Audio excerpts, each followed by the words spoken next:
Ya. Boleh dijelaskan lagi Bang, mereka membantah kalau pasal itu sudah tidak berlaku, lalu belum ada nama terlapornya. Mungkin boleh dijelaskan. Jadi gini, LP itu memang kita buat bahwa dari rekan kita yang ada di sana mengatakan bahwa pasal itu tidak berlaku lagi, atau dibilang ya mereka bilang mengatakan panjang sampah ya. Apapun itu, pada intinya kan LP itu diterima oleh pihak Polda Metro Jaya. Terkait frasa yang tidak berlaku lagi, seingat saya memang ada frasa dari MK, yaitu perbuatan yang tidak menyenangkannya saja. Lebih dari itu, setidaknya pas LP itu sudah dalam proses lidik, dan terkait jawaban mereka bahwa LP itu tidak menyebutkan siapa pelapornya karena ini masih dalam proses lidik. Ya, kita juga punya beberapa LP yang begitu hampir serupa. Karena ini masih dalam proses lidik, nanti pada saat pihak yang berwajib melakukan penyelidikan itu akan mengerucut gitu. Nanti pihak-pihak siapa saja lah terlapornya gitu. Kira-kira gitu. Ada lagi? Bang, mungkin mengulangi tadi Bang, ketika orang-orang yang datang ke rumah para karyawan, mereka kemarin sempat menampilkan Bang, Ya.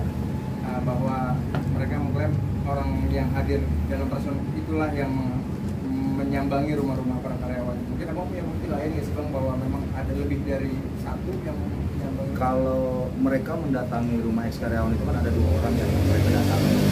Itu rumahnya dari rekan Putri sama dari rekan Siva ya. Kalau untuk di rumah Putri itu ya sesuai dengan protokol ini sih ya diduga sih memang ada orang mereka yang bernama Pak Daeng. Ini yang kemarin, atau yang di kemarin mereka tunjukkan itu ada yang kakek-kakek tua seperti itu. Nah, tapi untuk yang di rumah Siva ada seseorang satu lagi yang mereka tidak tunjukkan. Ini orangnya. Nah, ini kita juga nggak tahu siapa orang ini. Tapi kalau kita lihat dari perawakannya, dari gaya rambutnya, ya mengarah-arah ke ada aparat lah seperti itu. Ini yang mereka tidak kasih tahu kemarin di belakang seperti itu. Itu yang mereka tidak jelas gitu siapa orang ini. Kemarin juga mereka sempat bilang kalau sempat mengklaim itu bahwa semua hak karyawan telah dibayarkan. Mungkin Abang ada fakta lain Bang mau dijelaskan?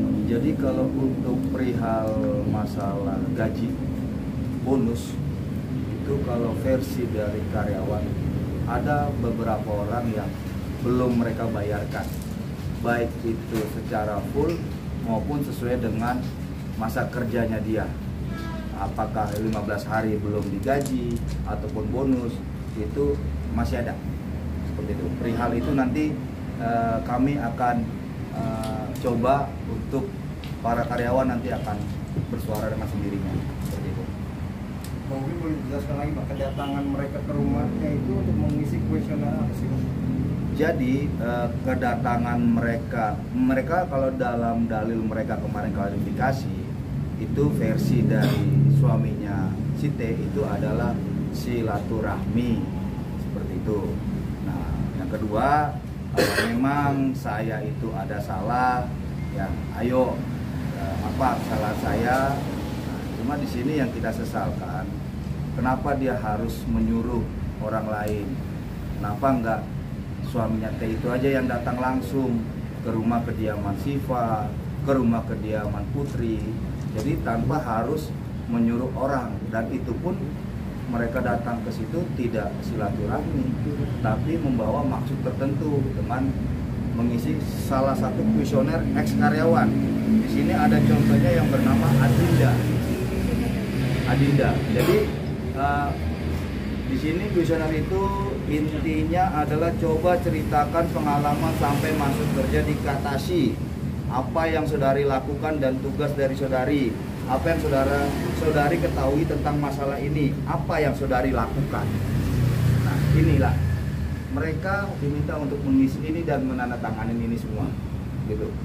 Itu yang mengakibatkan mereka tidak mau menemui orang-orang yang diduga orang-orang suruhan dari pihak manajemen T tersebut.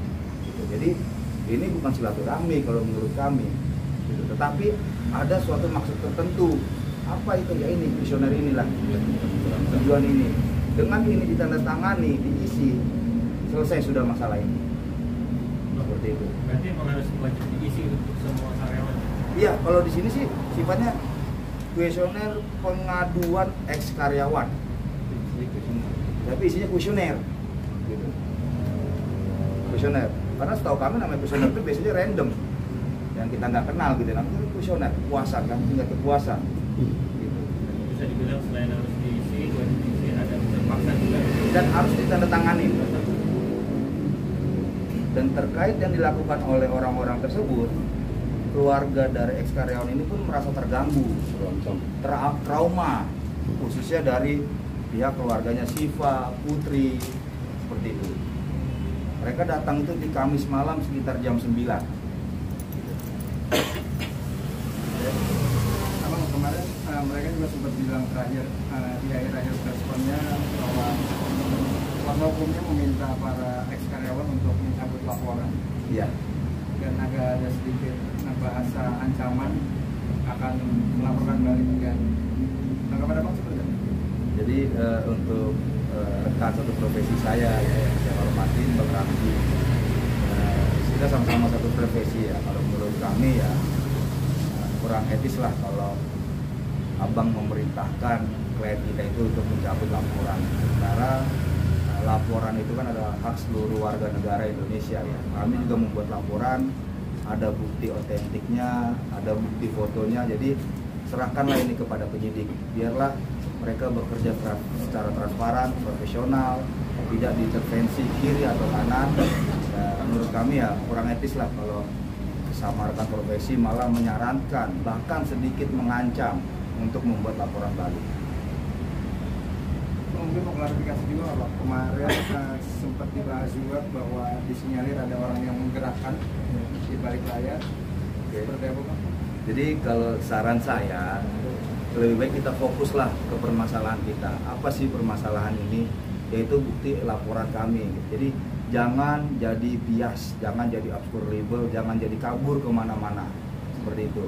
Mau itu tukang somai sama tukang sate nggak nyambung, kita tetap harus fokus ke 335 kita, perihal ancamannya. Seperti itu. Nah, perihal 369 yang sempat dijelaskan sedikit oleh rekan kita, itu memang ada pengancaman, tetapi harus dihubungkan ke 368, pemerasan. Sementara di 335 itu hanya murni pengancamannya saja.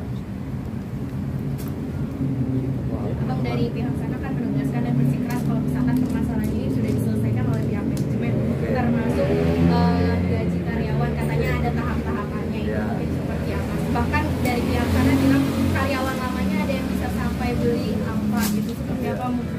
Jadi gini Mbak, kalau bahasanya kan dari sana bilang selesaikan, ya mungkin ini yang belum gitu. Bisa jadi pihak sana juga tidak mengetahui ada yang belum terselesaikan. Nah makanya ex karyawan ini minta bantuan ke kita, gitu kira-kira. Soal gaji sendiri mungkin seperti apa tanggapan Abang? Karena Soal gaji setelah kita minta keterangan juga para karyawan memang ada yang belum dibayar, dan mereka juga mengatakan bahwa saya juga dijanjiin bang bonus dan sekian-sekian, tapi udah dibayar belum. Makanya kita bilang faktanya tidak ada. Kembali lagi nih, makanya kita runut lagi kenapa dikirim. Artinya gini, kalau memang mau diselesaikan, kenapa harus keluar? Terus kalau pada saat itu dia tidak keluar kan tidak disamperin, tidak di, artinya pihak sana tidak mengirim orang atau yang dibilang tadi itu Pak Daeng dan lain sebagainya mengirim orang ke rumah. Kenapa nggak pada saat itu gitu? Atau menelepon? Saya yakin lah namanya karyawan atau bekerja mereka punya namanya nomor handphone mereka atau telepon dan lain sebagainya, atau mengundang gitu.